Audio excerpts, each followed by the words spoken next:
Queridos amigos, queridos irmãos desse nosso imenso Brasil, de todos os lugares, em especial nossos irmãos aí de Minas Gerais, mais especificamente de nossa congregação Cristo, Igreja Luterana Cristo, de Uberlândia, bem como nossos irmãos também que moram em Uberaba e Patrocínio.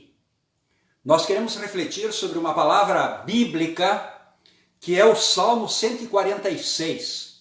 Esse Salmo 146 é o Salmo do domingo agora, que é o quinto domingo de Páscoa. Então, dentre as leituras bíblicas, uma delas será o Salmo 146. E antes de nós, então, começarmos essa nossa reflexão sobre o Salmo 146, eu convido a todos a nos concentrarmos e, a partir da nossa fé, fazermos irmanados esta oração, pedindo que Deus nos acompanhe com a presença do seu Espírito Santo, que é sempre aquele que atua no nosso coração através da palavra sagrada.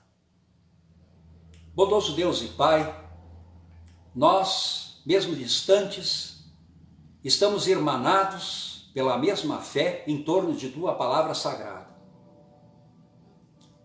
Senhor Deus, nós pedimos que o teu Espírito Santo toque os nossos corações através dessa palavra, para que possamos nos sentir confortados, para que a nossa esperança seja aumentada nesses momentos difíceis que nós vivemos, de preocupações, de crises, de doenças, de aflições, inclusive de medos. Acalma o nosso coração, ó Pai. Derrama sobre nós a tua graça, a tua misericórdia. Perdoa a nossa falta de fé e enche-nos com o teu amor, para que nós também possamos nos amar uns aos outros, inspirados no teu amor manifestado em Jesus Cristo, que deu sua vida por todos nós. Suplicamos-te isso, ó Pai, mediante esse mesmo teu Filho Jesus Cristo, nosso Senhor, que vive e que reina contigo e com o Espírito Santo, um só Deus, para todos sempre. Amém. Bem, queridos irmãos, o Salmo 146, ele tem como título a fraqueza do ser humano e a fidelidade de Deus. Nós vamos usar nessa reflexão a Bíblia que é traduzida em português por João Ferreira de Almeida, a Revista e Atualizada.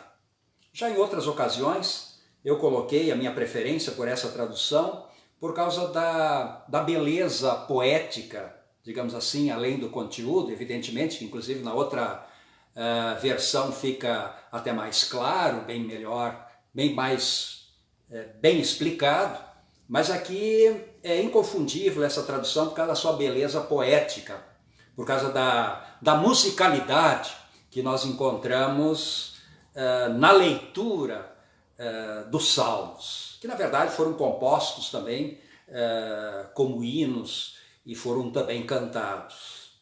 Bom, o Salmo 146, ele começa com a palavra aleluia. Aleluia. Aleluia é a grande palavra na época de Páscoa.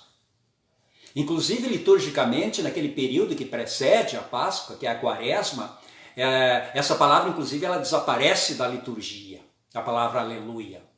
Ela foi retirada da liturgia porque nós, durante a Quaresma, nós refletimos na dor de Cristo, no sofrimento, no Calvário de Cristo. É uma época de jejum, de orações e tal. É a época de sacrifício, né? E aí esperamos para, no dia da Páscoa, irromper com alegria com essa palavra aleluia. Aleluia é uma palavra de vitória, é louvor a Senhor, né? Uma palavra de origem inclusive hebraica, que tem na sua origem, na sua raiz, essa composição desses dois termos, louvor e Jeová, Javé, ou Senhor.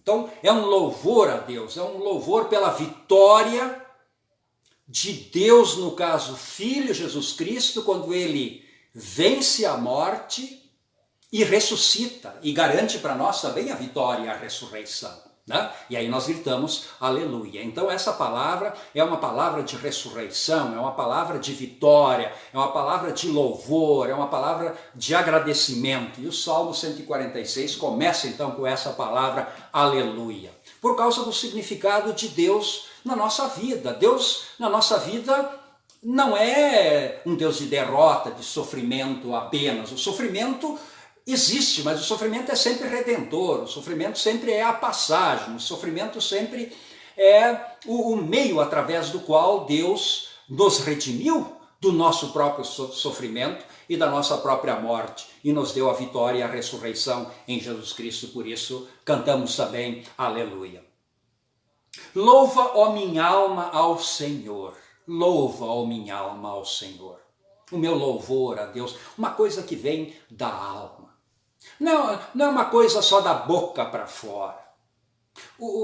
Que o meditar, que as palavras dos meus lábios sejam um meditar do meu coração, está num outro salmo, né? Então as palavras dos nossos lábios, elas não são palavras só da boca para fora. Elas têm conteúdo, elas têm profundidade, elas vêm do coração, elas vêm, essas palavras, da alma. Então meu louvor a Deus jamais deverá ser uma mera obrigação, né? O meu louvor a Deus não é algo feito constrangido. O meu louvor não é feito para eu conseguir alguma vantagem. O meu louvor não é uma moeda de troca. O meu louvor vem do coração, o meu louvor vem da alma, o meu louvor vem do meu amor a Deus. E eu amo a Deus porque Ele me amou primeiro. E Ele mostrou o seu amor através de Jesus Cristo, na morte, no sofrimento dEle, na vida que Ele teve por mim, para que na sua fidelidade, para que no seu cumprimento da lei, para que no seu pagamento das nossos deslizes da lei, nós pudéssemos ter vida. E por isso nós louvamos a Deus de coração e amamos a Deus, porque em Cristo Jesus Ele nos amou primeiro. Ele nos amou quando nos criou, nos deu a vida, esse ar que respiramos, a natureza, as coisas, né? A beleza da vida, apesar de agora nós estarmos numa situação extraordinária, diferente, precisamos talvez aproveitar esse momento para entrar um pouquinho mais dentro de nós, né? Muitas vezes nós nem nos conhecemos porque as coisas estão todas fora e nós estamos muito concentrados em coisas lá fora. Agora chegou o momento também de nos concentrarmos aqui um pouquinho dentro de nós. Mas é uma maravilha a vida. A vida é uma maravilha, a vida foi criada por Deus, apesar das coisas que existem, apesar dos transtornos que entraram na vida, através da destruição que está presente na vida por causa do pecado, mas ela ainda é uma maravilha de Deus, a vida. E nós celebramos a vida e agradecemos a vida e amamos a Deus porque Ele nos deu a vida. Mas Ele não só nos deu a vida, Ele nos deu esperança e salvação em Cristo Jesus. E não apenas isso, nos deu a fé pelo Espírito Santo. Então o Pai nos criou, o Filho nos deu a salvação e o Espírito Santo nos deu a fé. Portanto, nós temos tudo que é necessário para termos assim uma vida de gratidão a Deus, mas não gratidão simplesmente. É muito mais que gratidão, é amor a Deus, né? Gratidão é uma coisa pequena ainda comparada com amor. Nós amamos a Deus, não somos apenas gratos a Ele, né? Nós não dizemos apenas obrigado, meu Deus, nós dizemos eu te amo, meu Deus, por causa do teu amor por mim, principalmente através de Jesus Cristo, porque me criou e me deu essa maravilha de oportunidade de viver, porque salvou a minha vida em Jesus Cristo e me deu essa consciência que se chama fé. Essa consciência que confia, essa consciência que tem esperança, essa consciência que me carrega, enfim, para a prática do amor ao próximo também. E aí o salmista continua, versículo 2, ele faz uma promessa. Eu já fiz um estudo há um tempo atrás sobre outro salmo, que do começo ao fim ele é sempre promessa, promessa. As promessas são importantes, nós temos que fazer promessas a Deus, mas não promessas pragmáticas, isso significa promessas para eu adquirir algum benefício. Não, promessas, Ele me amou, eu prometo amá-lo também, né? Ele fez isso por mim, eu prometo fazer também.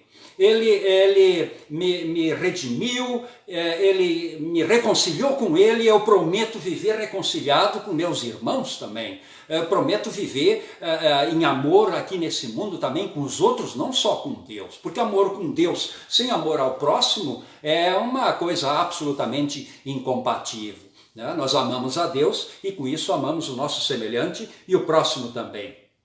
Então louvarei o Senhor durante toda a minha vida, essa é uma promessa, eu vou louvar a Deus sempre. Não é só agora, é para toda a vida. Né? Tem muita gente que adora a Deus e tal, de repente, né, por alguma decepção, por alguma frustração, desilude e acabou, né? Acabou a fé, né? Acabou o interesse pela palavra de Deus, acabar silenciar as orações, né? Não tem mais aquelas idas aos cultos, acabou. Né? Não, nós não queremos que isso acabe na nossa vida, jamais. Né? Por isso nós prometemos, isso é para toda a vida, cantarei louvores ao meu Deus enquanto eu viver, cantarei louvores, né? Cantar, né? É muito importante a música, né? Alguém disse uma vez, eu acho que foi São Francisco que disse, que a música ela é uma oração duas vezes, né? Ela é uma oração através da música e é uma oração depois através da letra também que cantamos. Então a música é impressionante, ela é muito importante no culto, ela é muito importante na adoração. Aliás, né, uma das razões que me estimulou muito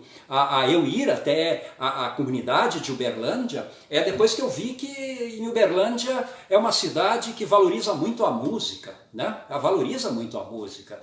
Né?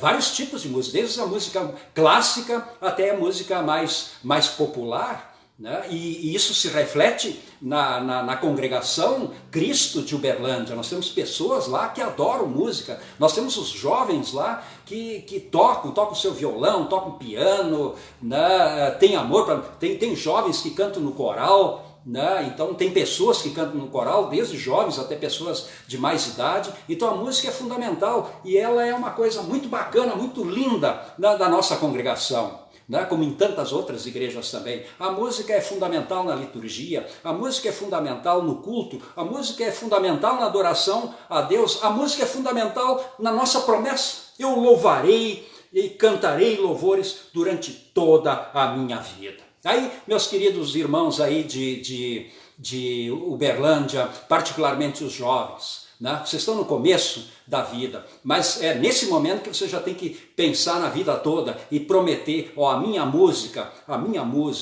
o meu dom de música, o meu amor pela música, eu quero usar também para louvar a Deus durante toda a minha vida. Não é só agora, mas para toda a minha vida cantarei louvores ao meu Deus enquanto eu viver. Bom, confiamos então em Deus. Mas nesse mundo também as pessoas se iludem muito, achando que as coisas mais importantes da sua vida dependem de poderes deste mundo. Né? Talvez alguns nessa época estão muito insatisfeitos com o nosso governo, outros estão muito satisfeitos com o nosso governo. Aliás, isso é uma coisa muito negativa, essa polarização excessiva que nós estamos tendo, mas de qualquer maneira, há pessoas que desesperadamente confiam no governo, como se ele fosse tudo na vida, e tem pessoas que desesperadamente desconfiam no governo como se fosse a tragédia final. Né? Então, o versículo aqui não precisa confiar, né? Não é ali que está a nossa verdadeiro sucesso. Apesar do governo ter muita influência, evidentemente, na vida, no pão de cada dia, no assédio do emprego, na economia, na saúde, ele tem um papel fundamental, mas não é tudo, né? E não é uma garantia 100%. Né? Por isso diz o texto aqui, não confieis em príncipe, nem nos filhos dos homens, neles não tem salvação. Né? Nossa salvação está em Deus. Né? Então, a nossa confiança ou desconfiança de governos aqui desse mundo é até certo ponto, porque acima de tudo sempre está o nosso Deus, né? E é Ele quem de fato conduz a nossa vida. Se nós achamos que nesse governo tem muito desgoverno, ou se nós achamos que nesse governo tem coisas excessivas, muito acertadas ou coisa assim, na verdade isso não é tudo na nossa vida. Nem por um lado, nem por outro lado. O que é tudo para a nossa vida é Deus. Porque esses caras desaparecem, né? Os poderosos desse mundo desaparecem. Os poderosos desse mundo, eles não são Deus, né? Não são deuses. Os poderosos desse mundo, sai-lhes o espírito e eles voltam ao pó da terra e todos os seus planos, todos os seus desígnios desaparecem. Mas o que fica é Deus na nossa vida. O que fica na nossa vida é o Senhor. Por isso, bem-aventurado aquele que tem o Deus de Jacó por seu auxílio. Para dizer que não é qualquer Deus, é aquele que já foi poderoso e que beneficiou o próprio Jacó, e no início do povo de Deus, ele continua sendo o mesmo e nos auxiliando até hoje, porque ele é fiel, como é aqui o título do próprio Salmo 146, que fala da fidelidade de Deus em oposição à fragilidade das pessoas, a fragilidade dos governos, a fragilidade daqueles que se julgam poderosos, a fragilidade dos grandes homens desse mundo, todos desaparecem. Veja o poder de Napoleão, onde é que está Napoleão? Vejam o poder de outros grandes líderes, desapareceram. Fizeram um papel, talvez, até certo ponto, mas desapareceram, como todos desaparecem. Mas o Senhor, ele fica, ele permanece na nossa vida, né? Deus é sempre o mesmo, desde Jacó até o nosso tempo. Então, a esperança está no Senhor Deus, esse Deus que fez o céu e a terra. Ele fez o céu e a terra, o mar e tudo que neles há, e mantém para sempre a sua fidelidade. Fidelidade, na verdade, são as promessas de Deus, né? Deus prometeu muita coisa. Nós falamos antes das nossas promessas. Nós fazemos promessas. Talvez no nosso batismo fizemos promessa, na confirmação fizemos promessa, no casamento a gente fez promessa, a gente faz muitas promessas, mas nem sempre cumprimos todas as nossas promessas, porque há essa característica da nossa fabilidade, né? Essa fabilidade nossa não existe em Deus, que fez o céu e a terra. Ele fez muitas promessas. Ele fez a promessa de ser o nosso Deus, o nosso Salvador, o nosso Senhor, e ele é fiel. Quando essa palavra fiel, ela tem esse sentido, ele cumpre com suas promessas, nesse sentido, fieldade. Claro que a palavra amor, ela é muito superior à palavra fidelidade, mas aqui o salmista usa essa palavra fidelidade nesse sentido, né, que é o sentido da palavra, cumprir com promessas, cumprir com promessas. Então Deus cumpre as suas promessas, ele faz justiça. Essa é uma grande característica dele. Ele faz justiça aos oprimidos, né? Bom, existem dois tipos de opressão. Existe a opressão causada por nós mesmos, pelos nossos erros, pelas nossas fraquezas, pelos nossos pecados. Essa injustiça que nós mesmos produzimos e que nos condena, essa Deus fez justiça quando mandou Jesus Cristo ao mundo, que tomou sobre si as minhas iniquidades, e essa é a justiça que me liberta, essa é a justiça que me livra da condenação, né? Que me perdoa, é a justiça da graça de Deus. Mas ele também está preocupado com as outras formas de injustiça, certamente, né? E tem muitas formas de injustiças aqui nesse mundo. Então é preciso também colocar na mão de Deus. Às vezes a gente quer fazer justiça pelas próprias mãos. Às vezes a gente quer a vingança, né? Aliás, a vingança parece que faz parte da nossa natureza, né? Quando os filmes, por exemplo, de Hollywood, eles exploram isso muito, né? Tem uma agressão violenta contra principalmente a família, contra alguém, e o cara se vinga, e isso é a maravilha, digamos assim, de toda a narrativa, a vingança. Então a vingança, ela está muito presente na nossa vida. Mas eu tenho certeza disso, nós como cristãos, nós não devemos nos vingar, né? Colocamos nas mãos de Deus, pedimos para Deus e Deus vai atender. Eu tenho experiência na minha vida, passei por muitas coisas, né, e tal, né, mas eu tenho certeza que Deus me livrou de todas. Eu estou aqui, estou bem. Né? Talvez muita gente quis meu mal, né? Como muita gente quer o mal dos outros. Às vezes isso acontece, né? Mas a gente não pode levar isso a ferro e fogo. A gente precisa relevar, a gente não pode se vingar, a gente não pode usar aquela máxima da lei do talião, né? Olho por olho, dente por dente. Não, isso mudou em Jesus Cristo. Em Jesus Cristo não é mais assim, não é olho por olho, dente por dente. As coisas que nós devemos fazer, vamos fazer. E as coisas que não podemos fazer, entregamos nas mãos de Deus. E o que nós não podemos fazer é nos vingar, é sempre responder com a mesma moeda, pagar com a mesma moeda, né? Responder com as mesmas ações que sofremos. Nós precisamos relevar a vida abençoada. Ela depende muito disso também, né? Às vezes a nossa vida parece assim, não muito abençoada, talvez as coisas não tenham dado muito certo na nossa vida, talvez muito disso também é porque a gente não permite a ação de Deus. A gente quer resolver tudo. Bom, se tu queres resolver tudo, não deixa nada para Deus, você vai resolver do teu jeito, e do teu jeito não é o melhor jeito.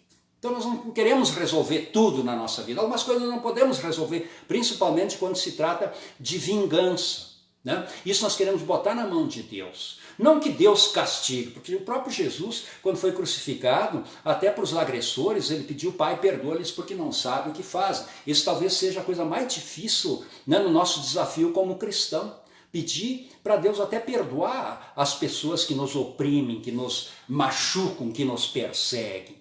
Mas Deus vai dar um jeito, Ele vai abençoar e Ele vai nos livrar de todas as formas também de opressão. E principalmente daqueles mais fragilizados, que Ele já emenda, diz que dá pão ao que tem fome. Deus dá pão ao que tem fome. Ele alimenta os pássaros, né? Então tem muita gente nessa época com muita dificuldade, nesse período de reclusão, nesse período de perda de emprego, nesse período onde a economia passa por um drama tão grande em função da falta de produção e de trabalho, né? As pessoas estão muito preocupadas com o pão de cada dia. E é a nossa obrigação, de uma certa forma, nos preocupar. Mas essa preocupação não pode nos oprimir excessivamente, né? Nós também precisamos deitar fora um pouco a nossa excessiva preocupação e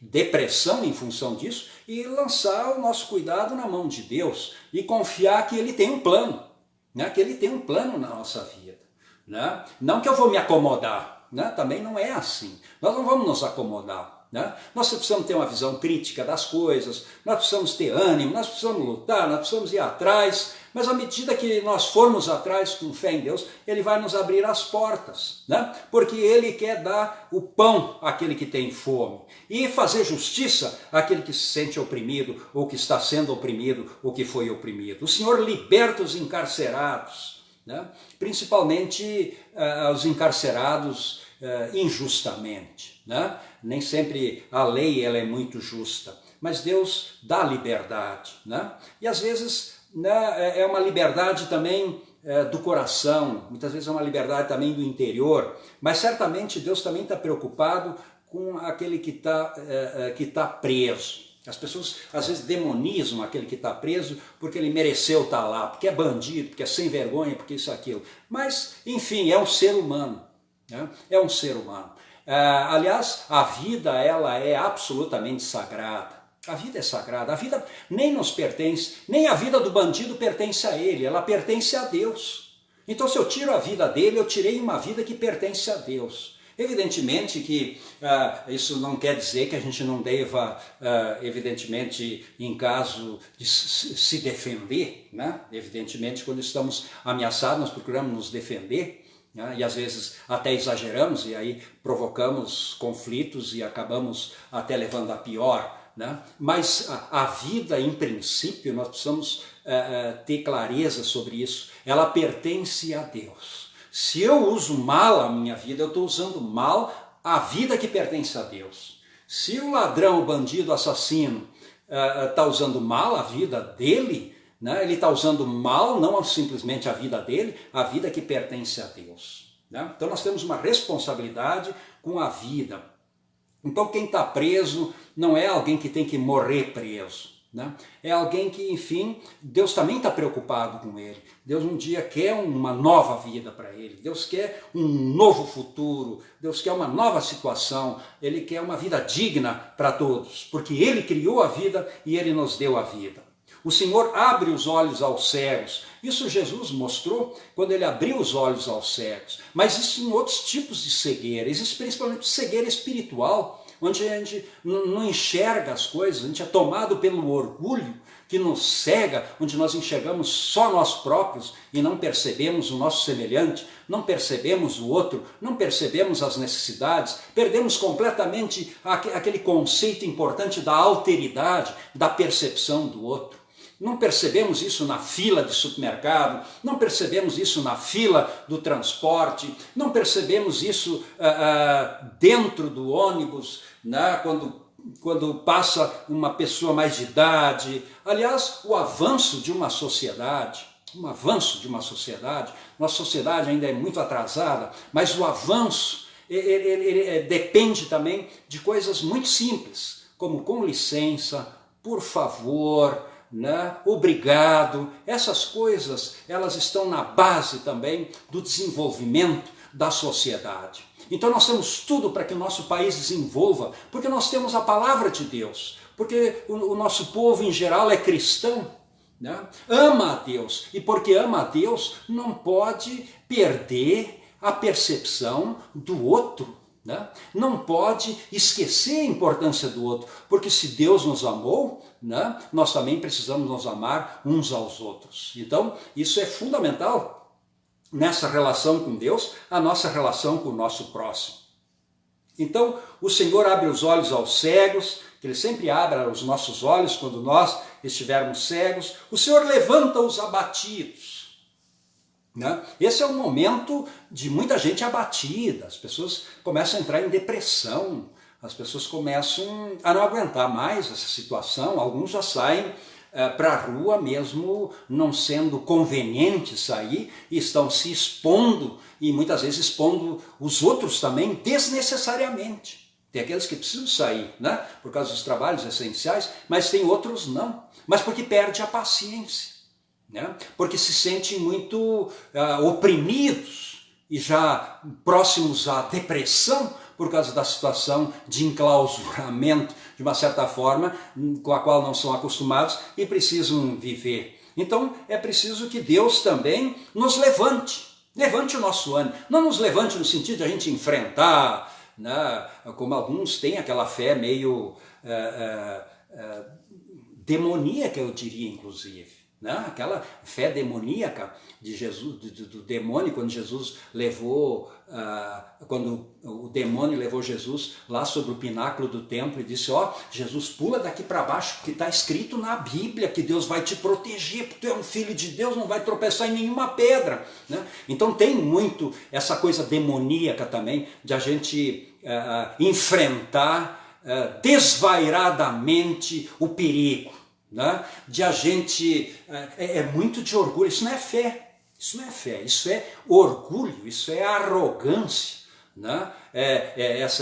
Essa confiança arrogante, né, em Deus. Deus quer uma confiança humilde, né? Nunca uma confiança arrogante, né? Essa confiança arrogante não é confiança, isso aí é mais autoconfiança excessiva, né? E é uma coisa meio demoníaca inclusive. Nós precisamos confiar em Deus, mas humildemente, sendo sempre cuidadoso, né? Cuidadoso, usando os dons que Deus nos deu, as qualidades que Deus nos deu, nossa razão, nossa inteligência. Parece que muita gente botou a inteligência no lixo e age como animal. Não é assim, né? Isso não é fé. Isso não é fé. Deus nos deu inteligência, Deus nos deu a ciência, Deus nos deu os médicos, Deus nos deu a medicina, Deus nos deu uma série de qualidades, de dons, de benefícios que nós precisamos olhar, né? Porque somos inteligentes.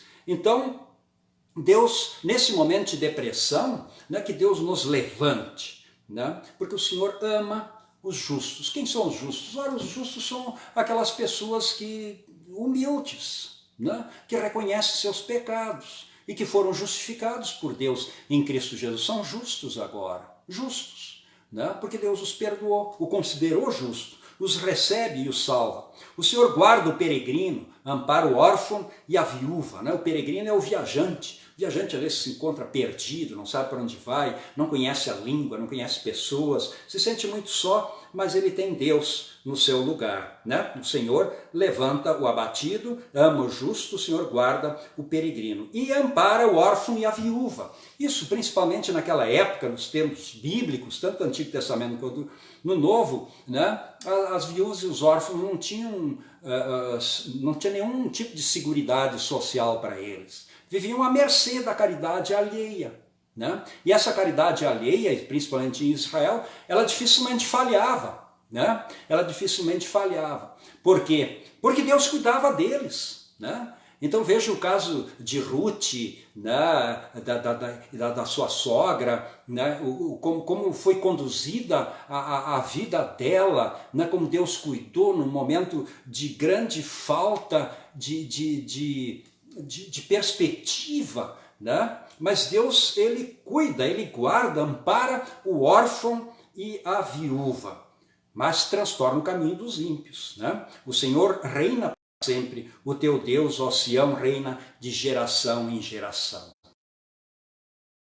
Em geração. E aí ele termina o salmo de novo, aleluia. Essa é a chave do início, aleluia, e também no final do salmo, aleluia. Um canto de vitória, né? Que a vitória então esteja na vida de todos nós, não essa vitória maluca, arrogante, que não presta atenção nos dons que Deus nos deu, não presta atenção numa certa racionalidade tão fundamental e importante na nossa vida, mas uma vitória porque Deus está presente, porque Deus nos guia, porque Deus nos ilumina, porque Deus nos mostra. Por isso, mostra-nos sempre, ó Deus, o caminho que a gente deve seguir e que a gente o siga sempre com muita humildade, com submissão, sabendo que as alternativas vão sempre aparecer,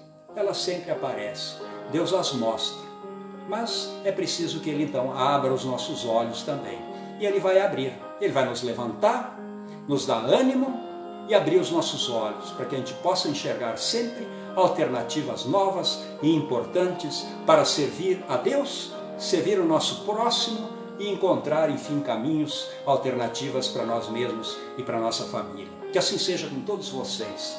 Amém.